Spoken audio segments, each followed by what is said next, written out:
कुरुक्षेत्र के युद्ध का पहला दिन इतिहास में अनेकों युद्धों की भांति न केवल शक्ति और रणनीति का परिचायक है, बल्कि यह उस गहरे संकल्प का भी प्रतीक है जो योद्धाओं के हृदय में बसा है। इस दिन का महत्व इसलिए भी अधिक है क्योंकि यह निर्धारित करता है कि आगे चलकर युद्ध की दिशा क्या होगी। इसी दिन सेनाओं की रणनीति और वीरता की पहली परीक्षा होती है। योद्धा अपने धर्म और अधिकार के लिए लड़ते हैं और महारथी अपनी वीरता से अपने नाम को इतिहास में अमर करते हैं। पहले दिन की घटनाएं युद्ध के परिणाम को प्रभावित करने में महत्वपूर्ण भूमिका निभाती हैं।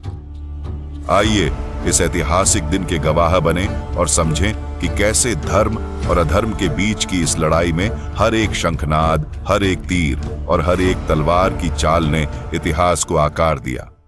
जैसे ही सूर्य की पहली किरणें कुरुक्षेत्र की धरती पर पड़ी, वहां खड़े हो गए हजारों योद्धा अपने अपने ध्वज के साथ, तैयार अपनी वीरता और पराक्रम से युगों युगों तक के लिए अपनी कहानियां गढ़ने को।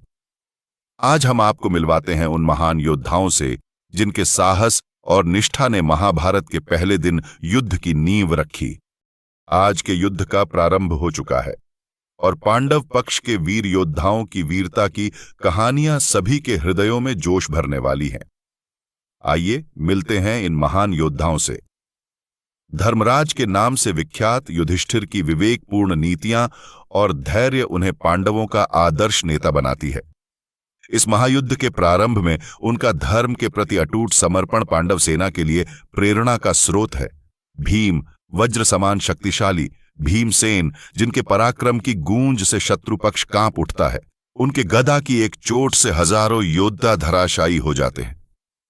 अर्जुन, महान धनुर्धर, जिनके तीरों की शक्ति और निशाने की खूबी के किस्से लोक लोकांतर तक प्रसिद्ध हैं।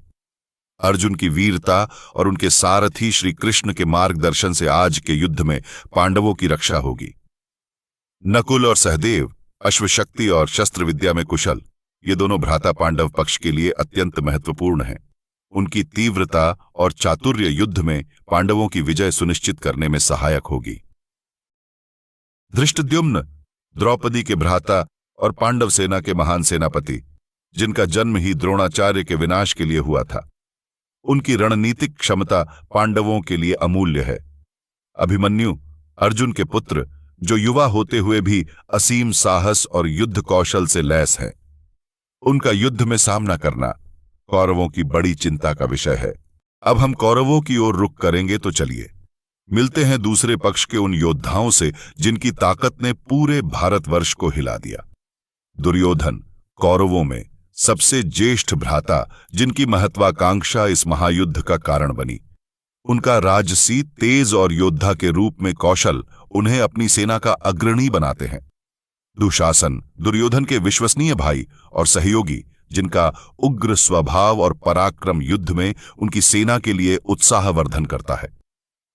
भीष्म पितामह, महाभारत के अद्वितीय योद्धा, जिनकी वीरता और युद्ध कौशल की कहानियां प्रसिद्ध हैं। उनकी उपस्थिति कौरवों के लिए एक मजबूत स्तंभ है। द्रोणाचार्य, अचूक युद्ध नीतियों के ज्ञाता, जिन्होंने पांडवों और कौरवों दोनों को युद्ध कला की शिक्षा दी। उनके युद्ध कौशल की परीक्षा आज के युद्ध में होगी।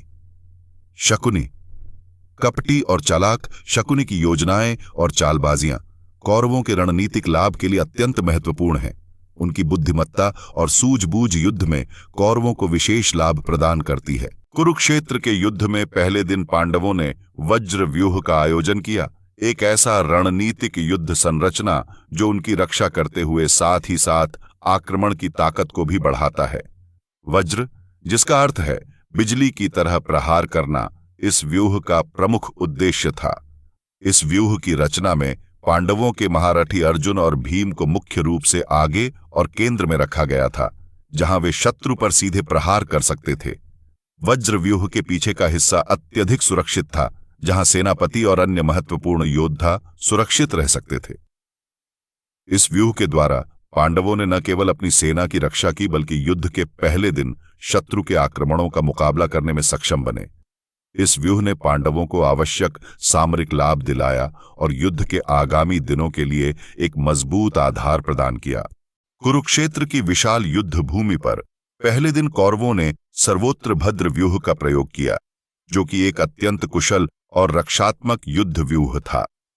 इस व्यूह की विशेषता यह थी कि यह सभी दिशाओं से शुभ और मजबूत था, जिससे कौरव सेना को अपनी रक्षा करने के साथ साथ आक्रामक प्रहार करने की क्षमता भी प्राप्त होती थी। सर्वोत्र भद्र व्यूह में सैनिकों को एक जालीदार पैटर्न में व्यवस्थित किया गया था, जिससे युद्ध के दौरान त्वरित गति से स्थिति में परिवर्तन करना संभव हो सके। इस व्यूह के केंद्र में भीष्म जैसे महारथी रखे गए थे, जो युद्ध की रणनीति को संचालित करते थे। इस व्यूह का मुख्य उद्देश्य था युद्ध के मैदान में स्थितियों को अपने अनुकूल बनाना और शत्रु के आक्रमणों का सटीक जवाब देना। पहले दिन की युद्ध नीति में इस व्यूह ने कौरवों को महत्वपूर्ण सामरिक लाभ प्रदान किया। महाभारत के युद्ध के पहले दिन कौरवों ने अपनी युद्ध कौशलता और चतुराई से पांडव सेना को उलझाने का प्रयास किया। दुर्योधन, जो अपने विरोधियों की रणनीतिक शक्ति से भली भांति परिचित थे, ने भीष्म और द्रोणाचार्य के साथ मिलकर कई कुटिल योजनाएं बनाईं। इन योजनाओं में सम्मोहन और परिवर्तनीय पद्धतियां शामिल थीं, जिससे पांडवों की सेना को विभाजित करने और उनके युद्ध संरचना में विघ्न डालने का प्रयास किया गया। कौरव सेना ने छद्म आक्रमण करके पांडवों को अपने मूल स्थान से हटाने की कोशिश की, जिससे वे अपने रक्षात्मक मोर्चे को कमजोर कर सकें। इस प्रक्रिया में कौरवों ने विशेष रूप से पांडवों के महत्वपूर्ण योद्धाओं को निशाना बनाया, उन्हें युद्ध के मुख्य क्षेत्र से दूर लुभाने का प्रयास किया। ये रणनीतिक चालें कुछ हद तक सफल रहीं, क्योंकि पांडवों को अपनी रणनीति में लगातार समायोजन और परिवर्तन करने पड़े। महाभारत के युद्ध के पहले दिन जब भीम और दुर्योधन आमने सामने आए, तो यह युद्ध केवल शारीरिक नहीं बल्कि मानसिक और भावनात्मक रूप से भी उतना ही तीव्र था। दोनों योद्धा अपनी अपनी गदाओं को संभाले हुए थे और उनकी आंखों में वर्षों से संचित शत्रुता और प्रतिशोध की ज्वाला दहक रही थी। युद्ध का आरंभ भीम के एक जोरदार प्रहार से हुआ, जिसने दुर्योधन को कुछ क्षण के लिए असंतुलित कर दिया। लेकिन दुर्योधन, जो कि गदा युद्ध में निपुण थे, तुरंत ही संभल गए और पलटवार करते हुए भीम पर एक क्रूर वार किया। इस प्रतिक्रिया से भीम भी कुछ कदम पीछे हटे, लेकिन तुरंत ही उन्होंने अपनी गदा को फिर से संभाला और युद्ध को जारी रखा। दोनों योद्धाओं की गदाएं हवा में घूम रही थीं, और जब भी वे आपस में टकराती तो एक भयानक ध्वनि उत्पन्न होती, जो युद्ध भूमि के हर कोने तक पहुंचती। भीम का प्रत्येक प्रहार जैसे पहाड़ तोड़ने की क्षमता रखता था, और दुर्योधन की प्रत्येक चाल में वह चालाकी और कौशल था जो किसी भी योद्धा को पराजित कर सकता था।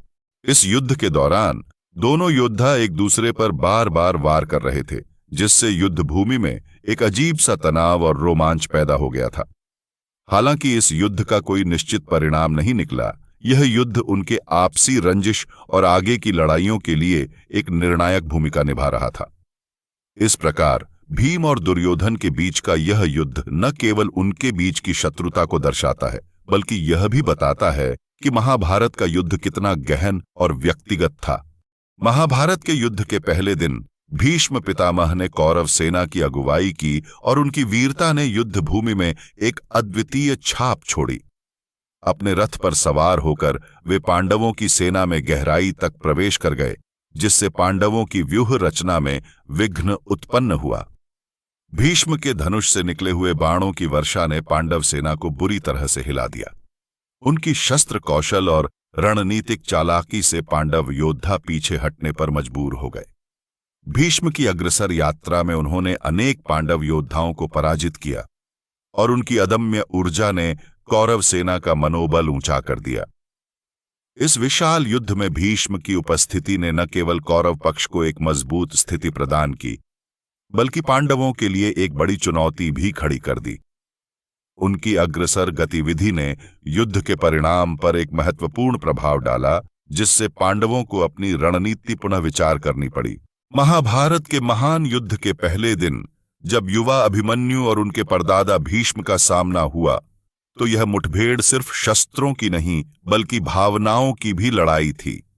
भीष्म, जो कि कौरवों के सेनापति थे, उन्होंने अपने महान पोते अभिमन्यु को युद्ध क्षेत्र में देखा तो उनका हृदय द्रवित हो उठा। अभिमन्यु की वीरता और उत्साह को देखकर भीष्म को गर्व तो हुआ, परंतु साथ ही साथ उन्हें इस बात की पीड़ा भी हुई कि उन्हें अपने ही वंश के एक युवा सदस्य के विरुद्ध युद्ध करना पड़ रहा है। भीष्म ने अपनी शक्ति का पूरा उपयोग किए बिना ही अभिमन्यु से लड़ाई लड़ी। उन्होंने उसे अपनी शक्ति के प्रदर्शन से बचाने का प्रयास किया।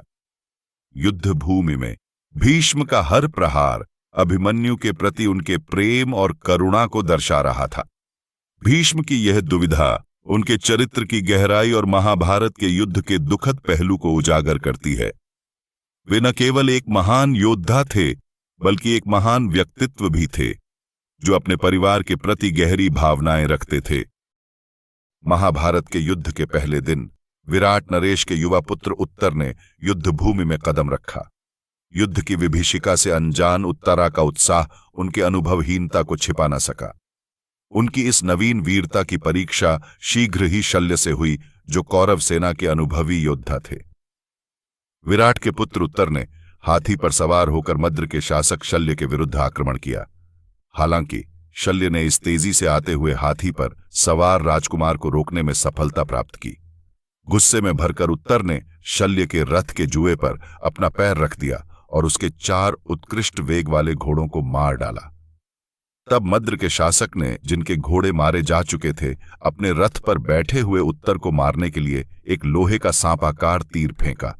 इस तीर से उत्तर का कवच कट गया, जिससे वह पूरी तरह से बेहोश हो गए और अपने हाथी की गर्दन से नीचे गिर पड़े। उनका भाला उनके हाथ से छूट गया।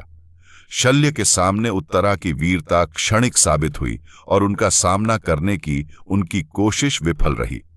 शल्य के हाथों उनकी मृत्यु ने पांडव पक्ष को गहरा आघात पहुंचाया। विराट के पुत्र उत्तर की मृत्यु के बाद विराट के दूसरे पुत्र श्वेत ने क्रोध में आकर मद्र के शासक शल्य को मारने का प्रयास किया। श्वेत ने शल्य के रथ की ओर तीरों की वर्षा करते हुए बढ़ा, लेकिन धृतराष्ट्र की ओर से 7 रथ योद्धाओं ने उसे घेर लिया। ये योद्धा शल्य की रक्षा करने के लिए आए थे, क्योंकि उन्हें लगा कि शल्य पहले से ही मौत के मुंह में है। श्वेत ने इन योद्धाओं के धनुष को काट दिया और युद्ध में आक्रमण जारी रखा। इस घटना के बाद युद्ध में भयंकर और रोंगटे खड़े करने वाली लड़ाई शुरू हो गई। भीष्म ने इस युद्ध में श्वेत पर भारी प्रहार किया और अंततः श्वेत को मार डाला। इसके बाद विराट के तीसरे पुत्र शंख ने शल्य पर हमला किया, लेकिन भीष्म ने उसे रोक लिया, जिससे पांडवों में घबराहट फैल गई। शंख की रक्षा के लिए अर्जुन आगे आता है, जिससे अर्जुन और भीष्म के बीच भयंकर द्वंद्व शुरू हो जाता है। इस बीच शल्य ने शंख के रथ को निष्क्रिय कर दिया, जिससे शंख को वाहन बदलने के लिए मजबूर होना पड़ा। तब भीष्म युद्ध के मैदान पर हावी हो गए, जिससे पांडव सहयोगियों को भारी क्षति हुई। इसी प्रकार युद्ध में विराट के तीसरे पुत्र शंख की भी मृत्यु हो जाती है। महाभारत के युद्ध के प्रथम दिन श्री कृष्ण ने अर्जुन के सारथी के रूप में युद्ध की भूमिका निभाई। श्री कृष्ण का किरदार सिर्फ एक रथ चालक का नहीं, बल्कि एक गहन रणनीतिकार का था, जिन्होंने अर्जुन को युद्ध के विभिन्न पहलुओं में मार्गदर्शन दिया। इस दिन अर्जुन का मन विचलित और भ्रमित था, जब उन्होंने अपने प्रियजनों को सामने युद्ध के लिए खड़ा पाया। इसी संदर्भ में श्री कृष्ण ने अर्जुन को धर्म और कर्तव्य के पथ पर चलने की प्रेरणा दी। उनके उपदेश ने अर्जुन को न केवल उनके अधिकारों का बोध कराया, बल्कि यह भी समझाया कि कैसे उनकी भूमिका समग्र युद्ध के परिणाम को प्रभावित कर सकती है। युद्ध के इस पहले दिन श्री कृष्ण की सलाह और उनके मार्गदर्शन ने अर्जुन को सही निर्णय लेने में मदद की, जिससे वह कौरव सेना के विरुद्ध प्रभावी रूप से लड़ सके। इस प्रकार श्री कृष्ण का योगदान अर्जुन के युद्ध कौशल को निखारने में और उन्हें एक सचेत और नैतिक योद्धा के रूप में प्रस्तुत करने में महत्वपूर्ण रहा।